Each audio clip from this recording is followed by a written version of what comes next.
we have power. We have liftoff. Muneesh is waiting in the wings. A great man.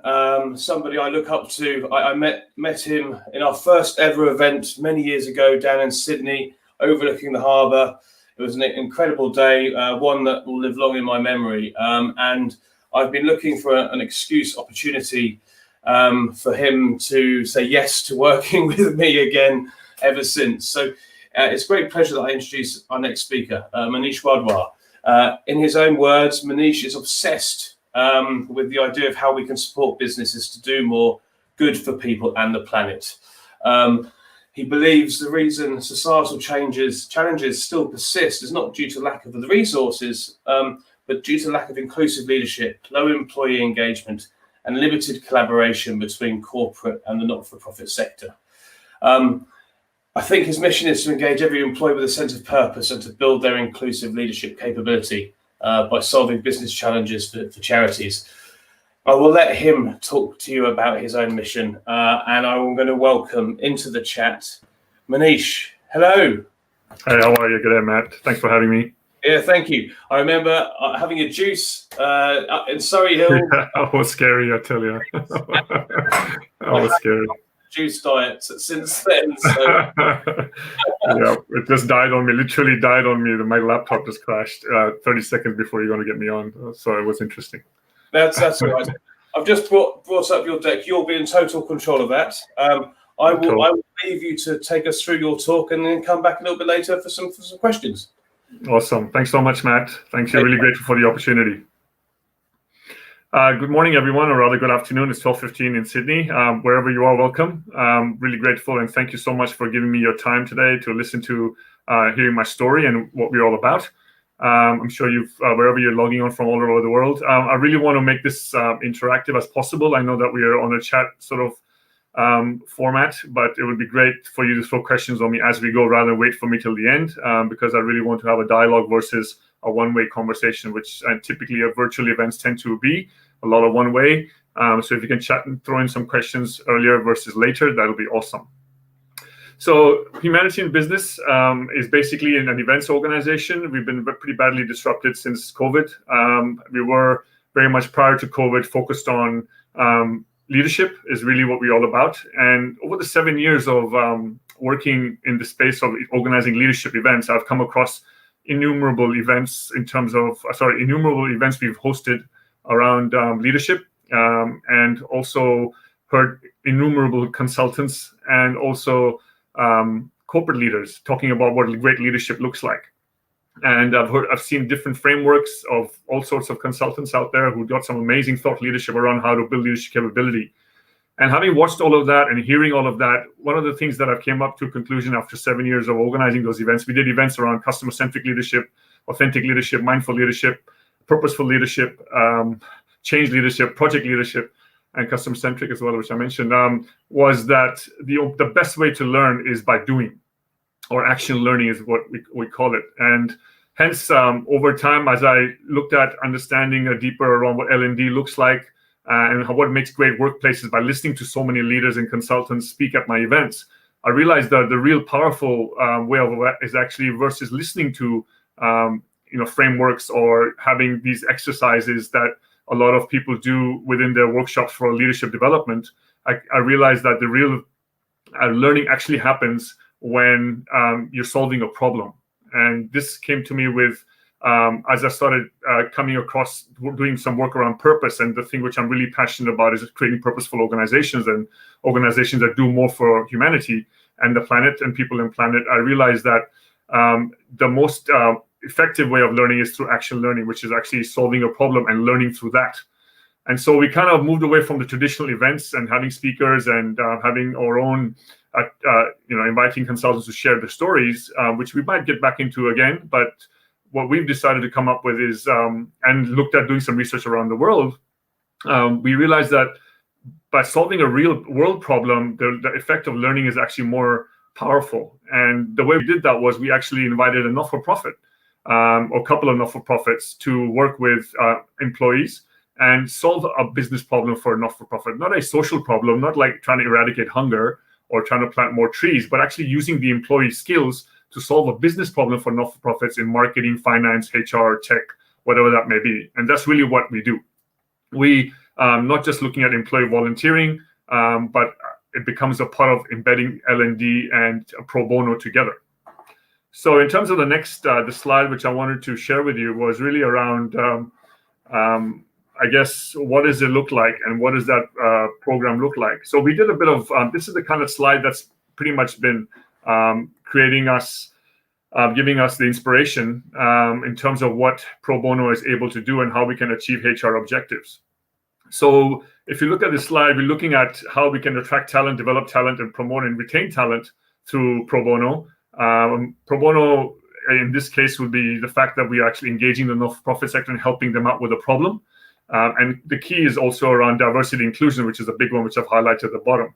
So just take a couple of minutes to read this slide, because I think it's really important to understand the different ways in which we can leverage the pro bono to actually do good, and how the pro bono can support it in terms of the working collaboratively with the HR team, but also with business leaders to actually drive certain outcomes. Now, these stats you see on the right, the industry data, is very much from organizations that have been doing this overseas for a long time in the US, particularly, and you can see the references made below. So the data is done. This has been done in a couple of organizations overseas in the UK as well as in the US. And some of you overseas will probably be familiar with some of these stats, but it is definitely a very powerful way of engaging the employees around different objectives that you might have. And really, the bottom line is that we can really look at aligning and improving the alignment between your employee values and the organizational values, and bringing the two together. But also, whilst we're doing that, enable to learn skills that they need in the workplace. So very quickly, we did a bit of work with a major Australian bank, and they asked us to basically build more customer-centric leaders and more stakeholder-centric leaders in their teams. And therefore, what we did was they invited 24 of their finance executives from different parts of the business to come along and work on 3 not-for-profit projects. So the HR and L&D exec at the bank basically suggested that they're looking to improve their stakeholder centricity of these finance executives, because they were working in the finance function, and they were very much working in silos. So really what it was is that there wasn't much collaboration happening or engagement happening across the different silos. And so 24 execs were brought from different parts of the organization to come together into 3 different teams of 8 people each to work on one not-for-profit project. Now, the objective of that was really to look at different skills. So the future of work skills, as well as, of course, building customer centricity. So design thinking, creativity, innovation, collaboration, decision-making, and problem-solving were the key 6 areas that were identified. Now, with hindsight, I would definitely not do 6 because that was too many, and therefore we could not go deep enough. But what we did was we actually sourced projects from the 3 not-for-profits that were there on the day. And we basically looked at the skill sets of these executives we had on the program, and we realized that most of them had finance, business analysis, project management skills. And therefore, we went to the charity or the not-for-profit and we asked them, and we scoped out what projects that they have that could then be able to be delivered over a 6-week time frame or 6 workshops, plus obviously some work in between. And therefore, the work for us was really involved around engaging the not-for-profit not-for-profits in our community to actually find out what are the projects they had live that we could then support them with a real-world problem and have the skills then to deliver an outcome after those 6 workshops were done. So that took a bit of time because obviously sourcing the not-for-profits projects takes quite time-consuming, and that's what we do now. Community, my business partner, are very much the platform, which I'm also working with at the moment. We're collaborating on a lot of initiatives. They're the ones who scope out the projects. They find the not-for-profits, and then HIB, we bring the leadership for the facilitators to then take the executives through that program. So it's very much a collaborative effort to actually enable the skills to directly help with the not-for-profit. So we found 3 projects, and therefore over the period of 6 weeks, we brought them together to basically design and work on that project together. So the workshops had interactive facilitation skills, And then we had actions that then they had to take with the not-for-profits to use the skills we taught them through the facilitator. And then we implemented those skills whilst we were working with the not-for-profit on particular challenges. And then we obviously had guidance as well in terms of helping mentors who were there from the corporate to actually mentor the executives with problem solving and facilitating them to an outcome. So it was quite an intense process, but really rewarding in the end, where we actually were tackling a real problem. And customer centricity, for me, at the heart of customer centricity is really is empathy, which was really one of the key things of any great leadership, is around empathy. And obviously design thinking being one of the skills that they were learning. Empathy was at the core of that. And then we went through the design thinking process. And we basically were able to showcase them what empathy would look like through that process by looking at a real world not-for-profit problem. So that was quite effective. We talked about creativity. We went through various exercises about creativity, and the facilitator went through that. And then we looked at how we could use that in that real world problem we had with a not-for-profit. So really, innovation, same thing. We did some practical exercises, and then we applied the practical exercises into the problem that we're facing for the not-for-profit. Collaboration, likewise. So we really got all these key areas that the client was interested in focusing on, and we used the not-for-profit problem to then use action learning as a way of learning about those skill sets. And really, that was the primary way in which we actually worked with the not-for-profits. And the other piece, in terms of the outcome, which we did over the 6 weeks now, just to go back a bit, we would not recommend six workshops anymore, because we learned from the process. We really think 3 workshops is enough. And just some work in between the workshops would be powerful in terms of actually working outside of office hours or during your work time. But 6 was too much, and we probably bring it down to 3 workshops. And we would also probably, really depending on what skill sets you would like to your employees to learn, we would focus on those, probably just 1, if not 2 skill sets, not more than that. Otherwise, it gets too diluted. So really, if we were to focus purely on design thinking, that's all we would do over those 3 workshops, which involves solving problems for the not-for-profits, as well as really learning about design thinking. Or it was really about focusing on collaboration. Let's really nut down collaboration really well and use that and fine-tune that and get it really right over 3 workshops and a bit of homework in between. So that was a big learning from the session. And finally, some of the impact results, which we did, was really focused around what feedback they got. So 95% said it was a valuable learning experience. In customer centricity up by 83%, which was a really powerful thing. But at the same time, on the other side, the social impact as well was really a powerful one, from to connect to a sense of purpose, which I think, particularly in the bank, is really lacking. There's not enough sense of purpose there. And that was really a big piece for them as well. That they felt they were actually involved in the doing versus just the talking about it, or a traditional L&D program, which is just talking about stuff in PowerPoints.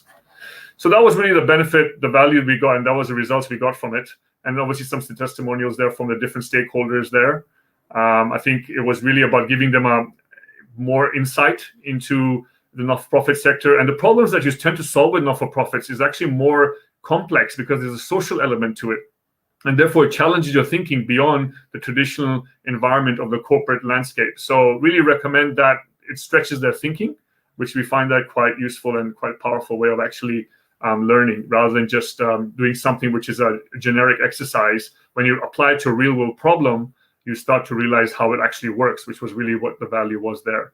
And the other piece which I would share was that the key piece for me is that, doing empathy is different from trying to learn empathy on a slide.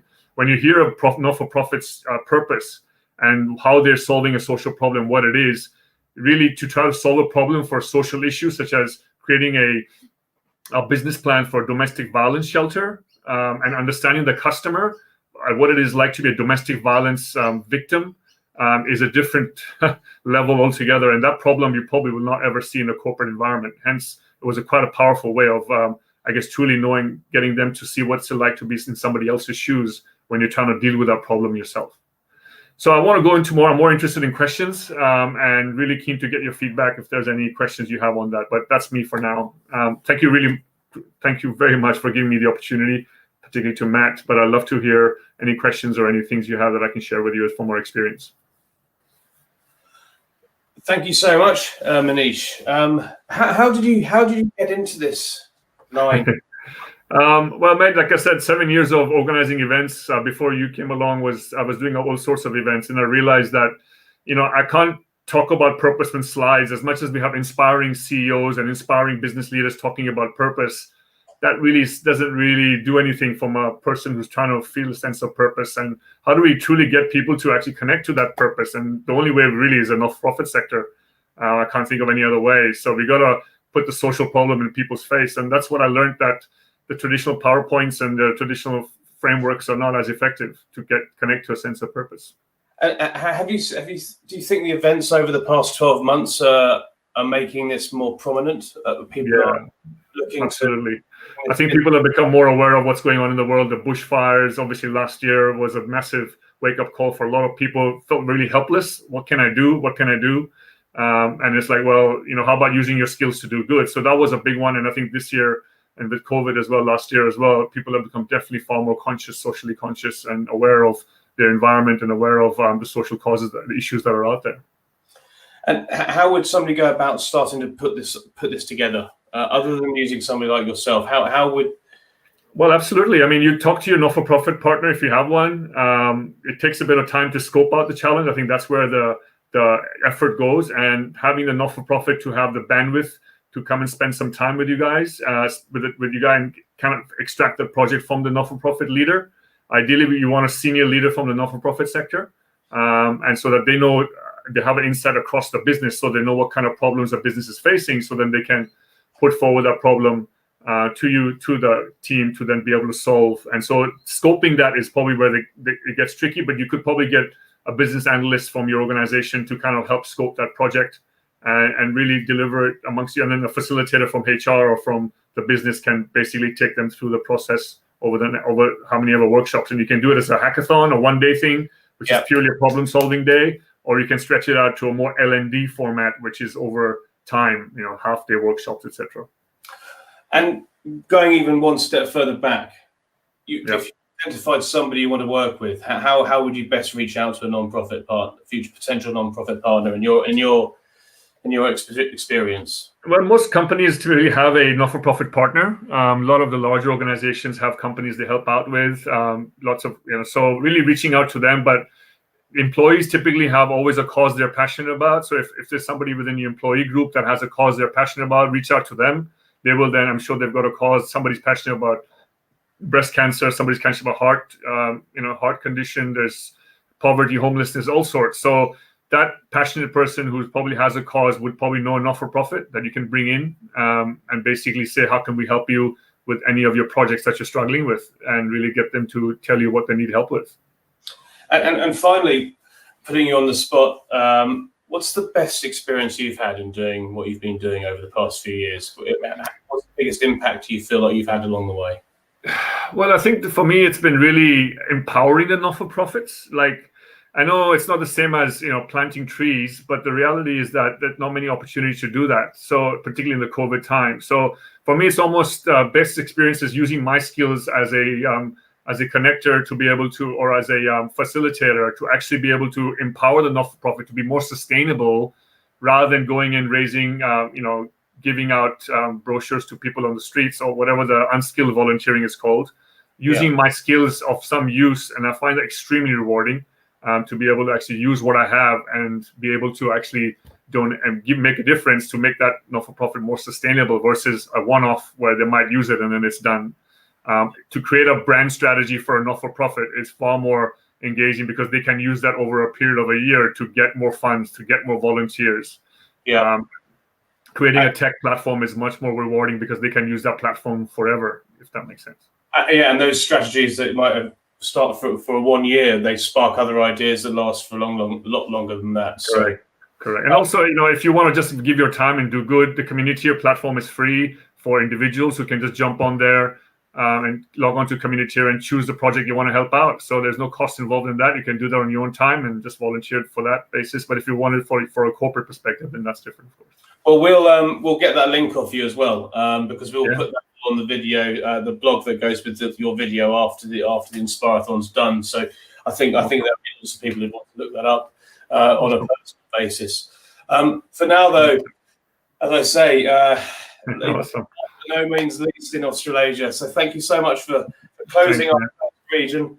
And I hope to see you down in Sydney sometime soon. Thank you so much. And good on you doing for what you're doing, mate. Well done.